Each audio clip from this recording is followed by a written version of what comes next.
ఇప్పుడు ఈ sudden heart attack, sudden cardiac arrest, సడన్‌గా జిమ్‌లో ఎక్సర్సైజ్ చేస్తూ ప్రాణం కోల్పోయిన వాళ్ళు, లేదా సడన్‌గా వర్క్ చేస్తూ ఆఫీస్‌లో వాళ్ళ డెస్క్ మీద కూర్చొని పని చేస్తూ సడన్‌గా ప్రాణం పోయేవాళ్ళు. దీన్ని సడన్ కార్డియాక్ అరెస్ట్ అంటాం.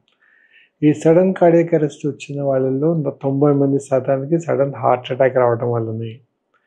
అయితే ఈ సడన్ కార్డియాక్ అరెస్ట్ అయిన వాళ్ళలో మనం గమనిస్తే ఆల్మోస్ట్ 50-60% మంది గత 24-48 అవర్స్‌లో ఏదో ఒక వార్నింగ్ సిమ్టమ్ వాళ్ళు ఎక్స్‌పీరియన్స్ చేసుంటారు.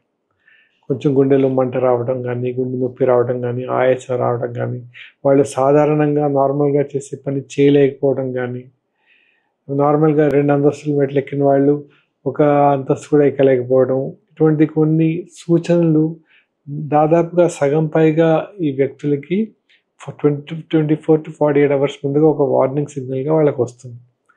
కానీ దురదృష్టవశాత్తు చాలామంది ఈ సూచనలను గమనించక అశ్రద్ధ చేసి, నాకు ఈ వయసులో గుండె జబ్బు రాదు, నేను హెల్తీగా ఉన్నాను, నేను ఆరోగ్యంగా ఉన్నాను, నాకు గుండె జబ్బు వచ్చే అవకాశం లేదు, నేను వెజిటేరియన్ ఫుడ్ తింటాను, నాకు గుండె జబ్బులు రావు, నేను ప్రతిరోజు జిమ్‌కి వెళ్తాను, నాకు గుండె జబ్బులు వచ్చే రిస్క్ లేదు.